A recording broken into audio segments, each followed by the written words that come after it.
Hi.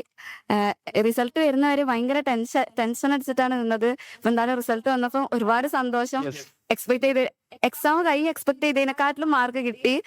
അതിന് ഇപ്പൊ നമ്മളെ ഈ ഒരു വർഷം സപ്പോർട്ട് ചെയ്ത സൈലത്തിലെ ടീച്ചേഴ്സിന്റെയും മെന്റേഴ്സിന്റെയും കൂടെ റിസൾട്ട് പങ്കിടുമ്പോൾ അതിന്റെ മധുരം ഇരട്ടിയായി. എക്സാം ടെൻഷൻ ആയാലും അതെ, ഈസി ആയാലും അതെ, സൈലം നമ്മളെ കൂടെ ഉണ്ടാകുമ്പോൾ പിന്നെ നമ്മള് പേടിക്കേണ്ട ആവശ്യമില്ല. അതായത് ഇത്തവണ എക്സാം ടഫ് ആയപ്പോ അവരുടെ സിസ്റ്റം തന്നെ മാറ്റി അടുത്ത വർഷത്തേക്ക് ഒരുപാട് പുതിയ സാധനങ്ങൾ കൊണ്ടുവന്നുണ്ട്. അപ്പൊ അടുത്ത വർഷം നിങ്ങൾ പേടിക്കേണ്ട ആവശ്യമില്ല.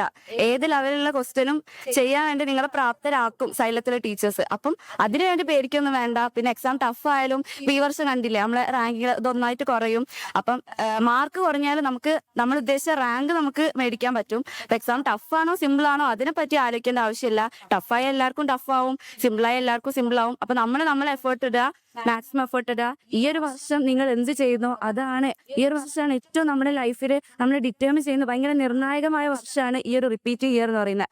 അപ്പൊ അത് ഏറ്റവും നന്നായിട്ട് എല്ലാവരും ഉപയോഗിക്കുക. നമ്മുടെ കഴിവിന്റെ മാക്സിമം എഫേർട്ട് ഇട്ടുകൊണ്ട് നിങ്ങളെല്ലാവരും നല്ലോണം പഠിക്കുക, സ്മാർട്ടായിട്ട് വർക്ക് ചെയ്യുക. All the best.